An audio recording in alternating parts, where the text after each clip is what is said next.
હવે હું વિનંતી કરીશ પદ્મશ્રી ચંદ્રપ્રકાશજી દેવલ સાહેબને કે આપ આવો અને ભક્તિમૂલક ચારણી સાહિત્ય એ વિષય પર આપની વાત મૂકશો। ડૉક્ટર चंद्रप्रकाश जी देवल साहब। मैं आप लोगों को और ज़्यादा देर तक खाने की प्रतीक्षा नहीं करने दूंगा, पर 2 बजे से पहले इन्होंने मुझे कह दिया कि उससे पहले भोजन तैयार नहीं है, तो 2 बजे तक आपको सहना पड़ेगा। मित्रों, मुझे जो विषय दिया गया और ये जो आपने जो परिसंवाद किया है, मैं देख रहा था कि जैसे प्रोफेसर अंबादान भाई बोल रहे थे या प्रोफेसर जानी बोल रहे थे, और ये उससे पहले जो मेरे युवा मित्र जो बोल रहे थे, ये सब लोग चाहते रहे कि वो जो कुछ जानते हैं वो सब कुछ आप लोगों को बता दें, लेकिन ये एक दिन में संभव नहीं है। ये चारण साहित्य का जो विस्तार है वो ऐसा विस्तार है कि यदि आप 1 महीने तक इस तरह का परिसंवाद करें तब भी आप उसको पूरा नहीं कर पाते। इसलिए मित्रों, बहुत अच्छी बात कही इन्होंने कि क्यों नहीं यूनिवर्सिटी हो सकती है। और जब इतिहास के ऊपर के संदर्भ में बातें कर रहे थे तब मुझे एक प्रसंग याद आ गया। सबसे पहले तो मैं आपको जो मुझे विषय दिया गया भक्ति के लिए, तो मैंने सवेरे भी आपसे निवेदन किया था, और जैसे हमारे युवा मित्र ने ये कहा कि इसमें चारणों में क्या नहीं है। जिस तरह से चारणों ने इतिहास का काम किया, जिस तरह से उन लोगों ने कविता, छंद शास्त्र और इन पे बहुत बातें हो गई, लेकिन उन्होंने भक्ति साहित्य में जब अपनी कलम को डाला, क्योंकि ये ज़रूरी था। हर एक व्यक्ति के एक सपना होता है कि उसका मोक्ष उसके हाथ में होता है, और उस मोक्ष को पाने की तरकीब भी उसके हाथ में होती है। लेकिन बहुत ही सौभाग्यशाली ऐसे लोग होते हैं कि जो उस पद्धति को, वो जिस पद्धति को वो जानते हैं, उस पद्धति को अपना कर अपने मोक्ष को ढूंढ लें और अपने मोक्ष को पा लें। लेकिन ऐसा काम चारणों ने किया। इसलिए चारण भक्ति के विषय रचनाएं लिखने से वंचित नहीं रह सकते थे। लेकिन उन्होंने कैसी रचना की, इसके एक छोटा सा एग्जाम्पल दूंगा। देखिए, चारण साहित्य को जैसे मैंने सवेरे कहा, हमारे यहाँ पर एक प्रार्थना आती है जिसमें चारण वंदना करता है, वो भी ईसरदास। वो ये कहते हैं कि हे भगवती, मुझे अविचल वाणी दो। अविचल वाणी का क्या मानी है कि मैं सत्य के आग्रह में, सत्य के पक्ष में खड़ा हूँ, क्योंकि ये चारण का पुण्य काम है, और इसलिए मैं अगर सत्य के पक्ष में खड़ा हूँ तो मुझे, मेरी वाणी जो है वो अविचल रहे, मैं सत्य के पक्ष से विमुख नहीं हूँ। और ये काम, मतलब जो काम भक्ति का साहित्य जो चारणों ने किया, वो कैसा नायाब काम किया, उसका 1-2 छोटे छोटे उदाहरण दे दूँ। साहब, आप सब लोगों ने हरिरस को जितना पढ़ा गया है, मेरा ख्याल है संभवतः चारणों की ऐसी कोई पुस्तक नहीं होगी जो हरिरस के बराबर पढ़ी गई हो। सब सर्वाधिक उसको पढ़ा गया। कई लोग उसका पाठ करते हैं, कई लोग उसकी कथाएं करते हैं। अभी मेरे जोधपुर में कथा चल रही है हरिरस के ऊपर। सवाल, कबीर एक बहुत अच्छी बात कहते हैं। कबीर कहते हैं कि मेरे गाए गाएगा तो खता गणेरी खाएगा। मैंने कैसे गाया वैसी की वैसी नकल कर लेगा तो आप मोहम्मद रफ़ी का गाना गा करके मोहम्मद रफ़ी नहीं बन सकते।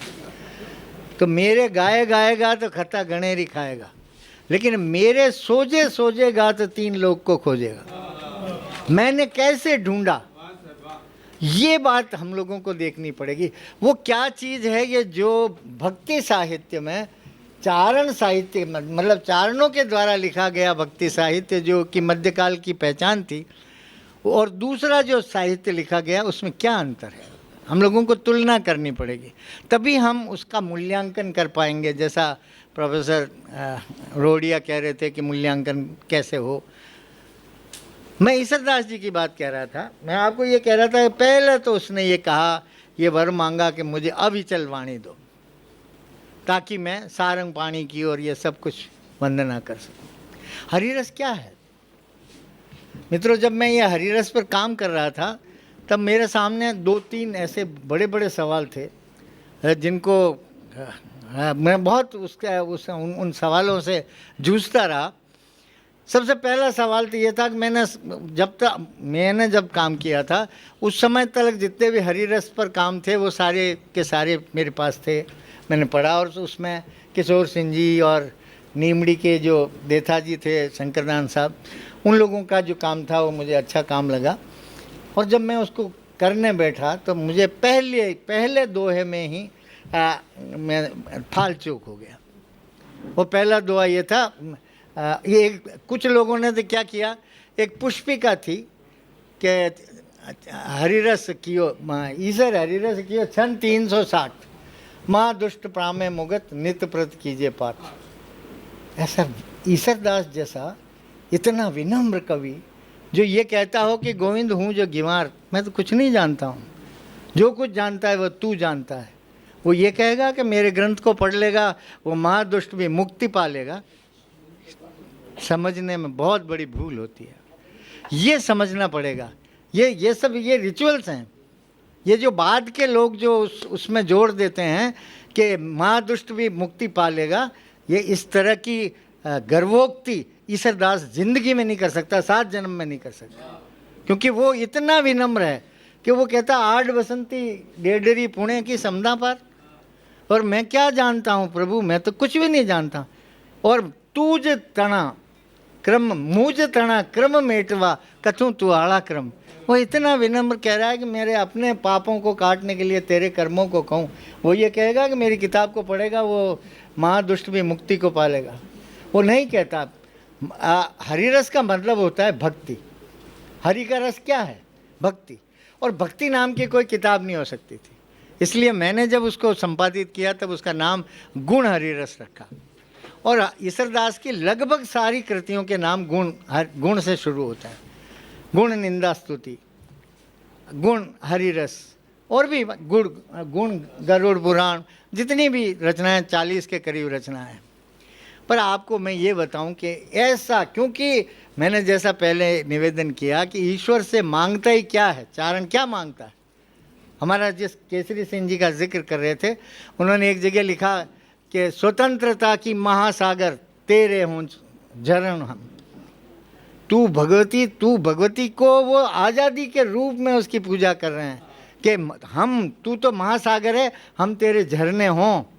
इसलिए जो आज़ादी का जो भाव है, जो आज़ादी की जो ललक है, वो चारण साहित्य के अंदर मतलब ठूस ठूस के भरी हुई है। ज़रूरत है उसको समझने की। 16वीं सदी है। आप कल्पना, एक उदाहरण देता हूँ आपको, सिवाय ईश्वरदास बारट के, मैं तो ये कान पकड़ता हूँ, वो जैसे शास्त्रीय संगीत में गुरुओं के नाम पकड़ते हैं ना, वो भी मेरे बहुत बड़े आचार्य हैं, मेरे गुरु हैं।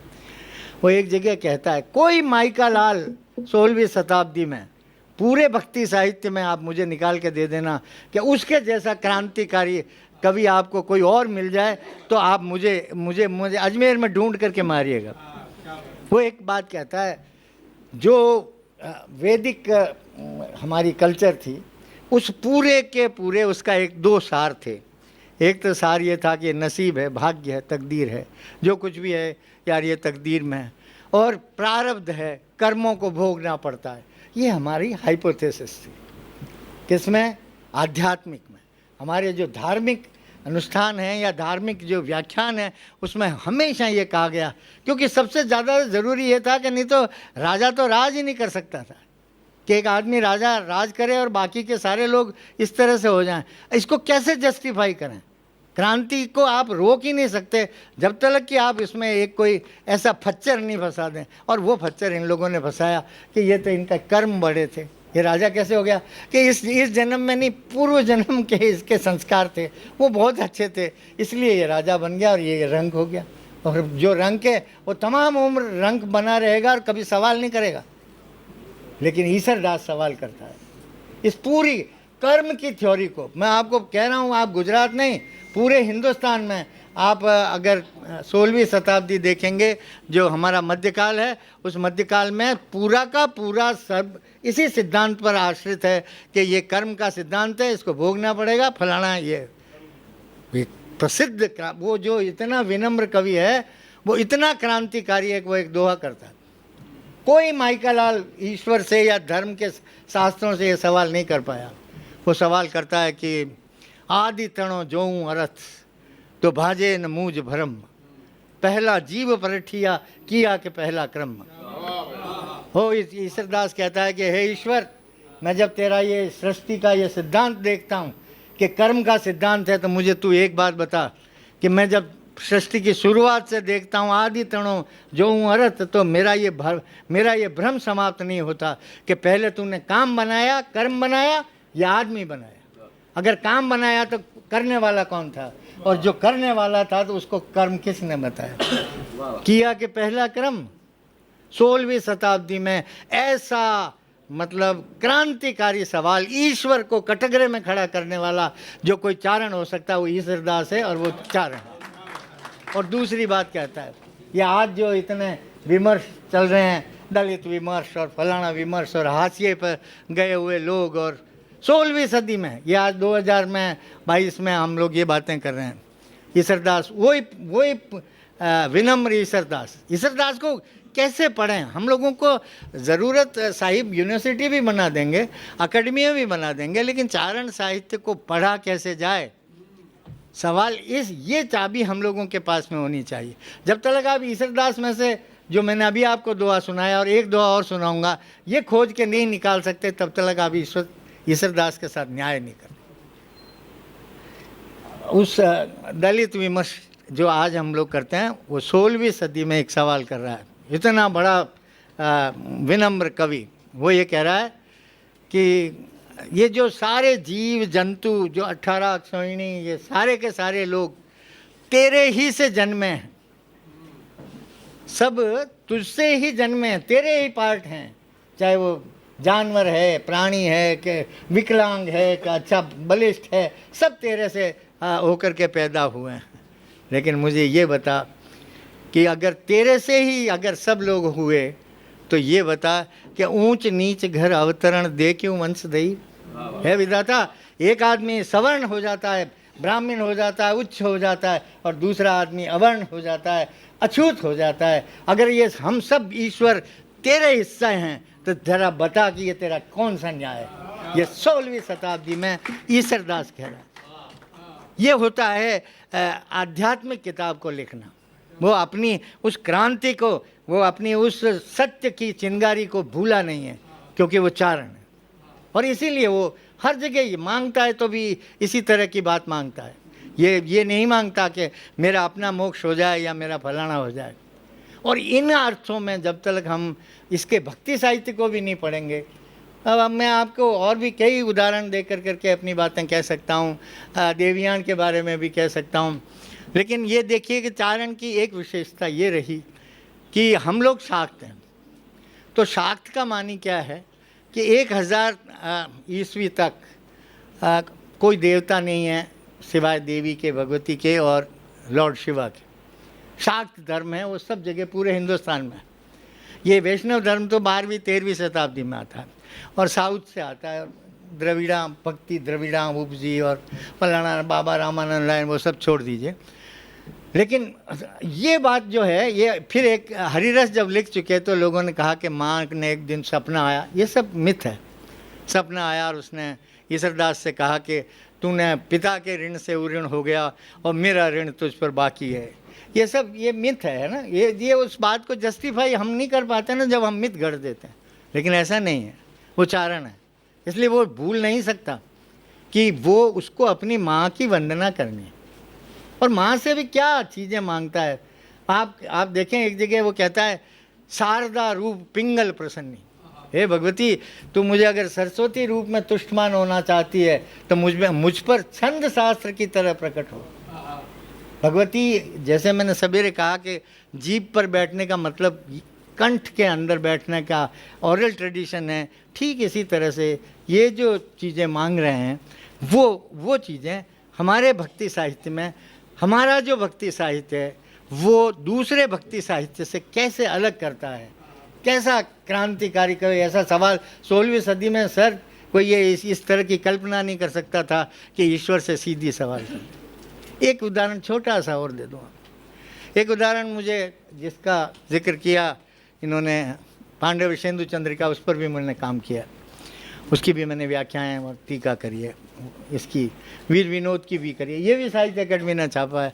खूब सारा साहित्य अकेडमी ने बहुत काम किया है। राम रासो छपा है, अवतार चरित छपी है 2 वॉल्यूम में, मियाँ बीटू का संचयन छपा है, माला सांधू का संचयन छपा है, तो बहुत सारा काम हुआ है। वो तो ये मैं अभी वो फर्द उतारने की मेरी मंशा नहीं है, पर मैं आपको एक कवि कितनी गुंजाइश निकाल सकता है और वो क्या गुंजाइश निकालता है, ये चारण कवि ही कर सकता है, दूसरा नहीं कर सकता। और वो महात्मा है, उसने सब कुछ छोड़ रखा है। उसका नाम है स्वरूप दास, जिसको महात्मा कहते हैं। हाँ, स्वरूप दास कहता है, एक प्रसंग है बहुत, आपको सब जानते हैं, कि जब दुर्योधन को गुस्सा आता है, वो जाके कहता है कि यार ये 10 दिन हो गए, ये भीष्म पितामह हमारा सेनापति बना बैठा है और हमारी फौज मर रही है, पांडवों का तो कुछ नहीं होता है। तो वो शाम को गुस्से में जा करके और वो 90 दिन उसके पास जाता, मैं क्या जानता हूँ, उसने ये नहीं कहा कि बुढ़ा, बस वो इतना ही बाकी रहा।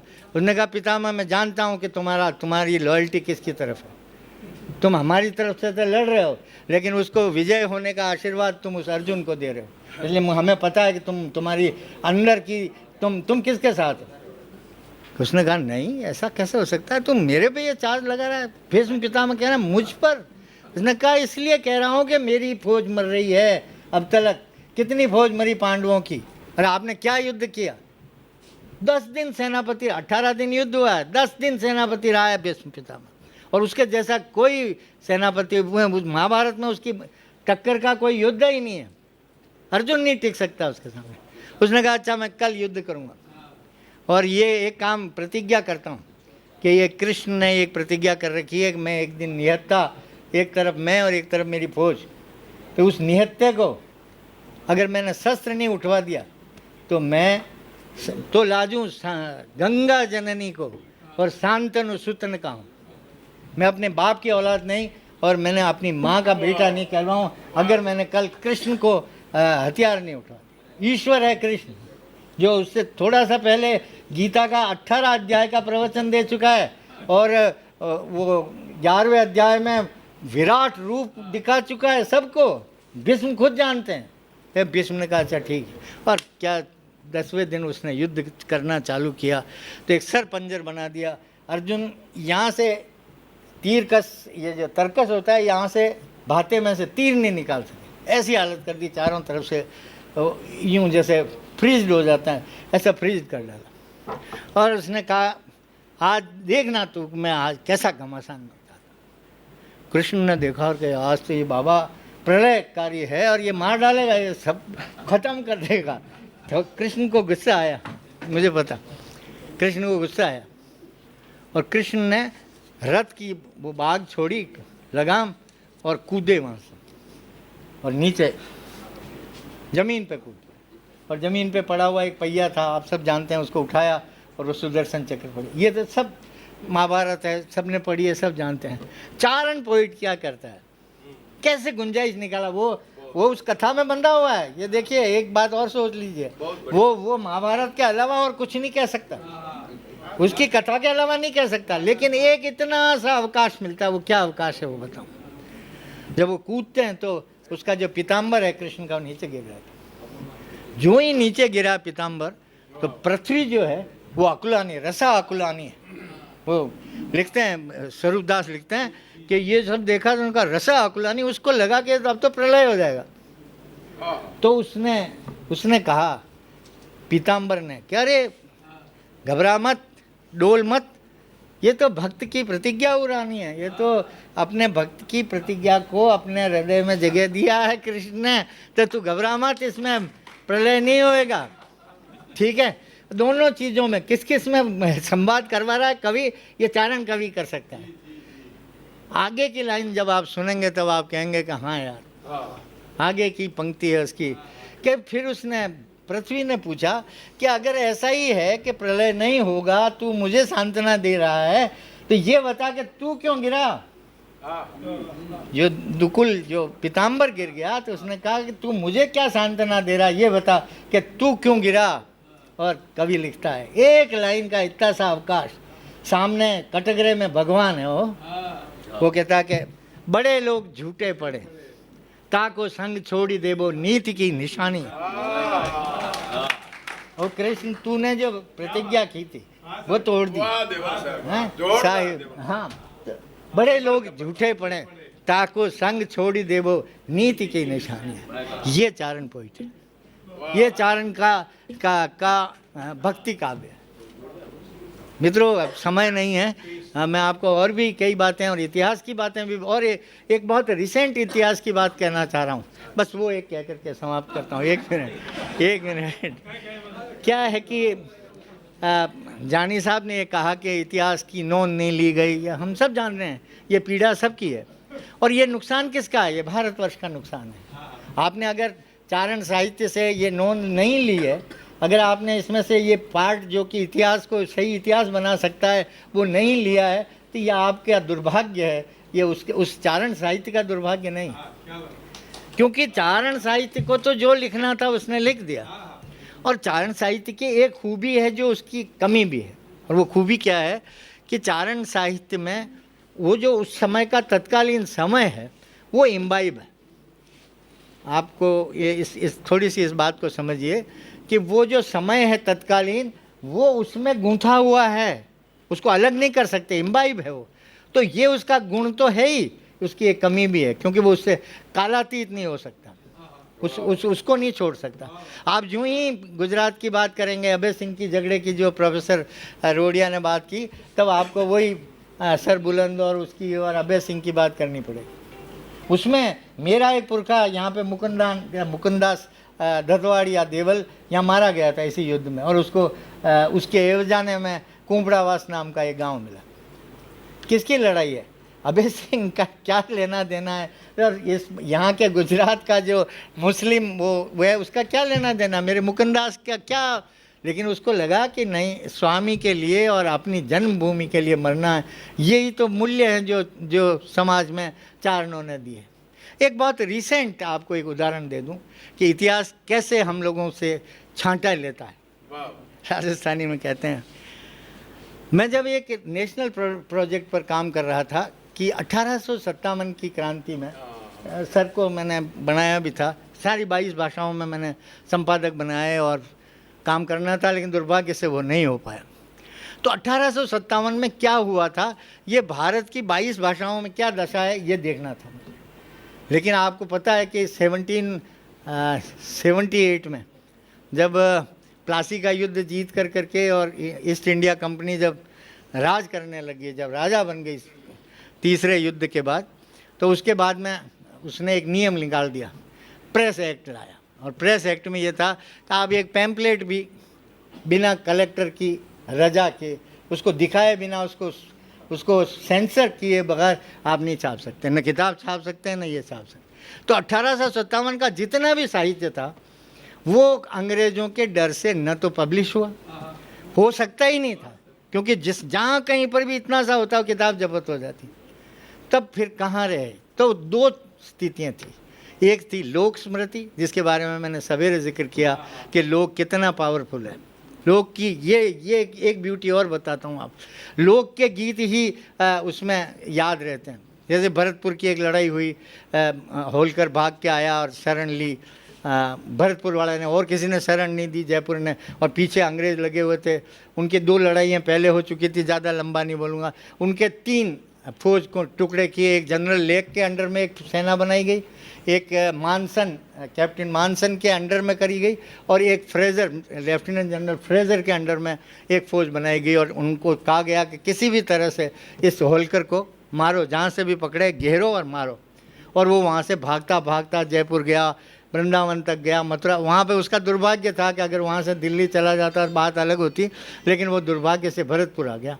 और भरतपुर के राजा लक्ष्मण सिंह ने उसको शरण दी, लड़ाई हुई डीग में, और उसमें फ्रेज़र मारा गया वहीं, और 22 अफसर मारे गए। अंग्रेज़ों पूरे की पूरी सेना, सारा असला और अपने अफसरों की डेड बॉडी छोड़ करके भाग गए, और मतलब अंग्रेज़ ख़त्म और इनकी जीत हो गई। और उसके बाद में अंग्रेज़ों की बहुत बड़ी मीटिंग हुई, और उन्होंने कहा कि इस तरह से तो कर लिया हिंदुस्तान पे राज, एक छोटा सा एक भरतपुर का एक डीग का राजा अगर हम लोगों को चुनौती दे सकता है तो हिंदुस्तान पे क्या राज करेंगे। जो टॉप ब्रासेस ने मिल करके कहा कि जनरल लेक को मौका दिया जाए और उससे कहा जाए तेरे को जितनी फौज चाहिए ले ले, लेकिन ये जो भरतपुर है ये इसको नस्त नाबूद कर दो। मैंने ओके गया। ये 1804 की बात है। 1805 में लेक गया और 1.5 महीने का घेरा रहा, लेकिन भरतपुर फतेह नहीं हुआ। और उसके लिए लोक गीत लिखता, देखना आप, और कोई किताबों में नहीं मिलेगा। भरतपुर गढ़ बांको रे गोरा हट जा, यूं मत जाने छोरा लड़े जाट का, ये तो लड़े राजा, ये तो पूत लड़े राजा दशरथ का, गोरा हट जा भरतपुर गढ़ बांको रे गोरा हट जा, तेरे से नहीं होएगा। लेकिन उसके बाद साहब वही अंग्रेज, वो जानते थे फूट डालो। 2 आदमियों को पटाता है, एक अमीर खां पिंडारी को, जिसको कि होलकर ने पैसे दे करके लिया और ये कहा कि तू बाहर रहना और ये इनका अंग्रेज़ों की जो राशन लाइन है उसको काट देना।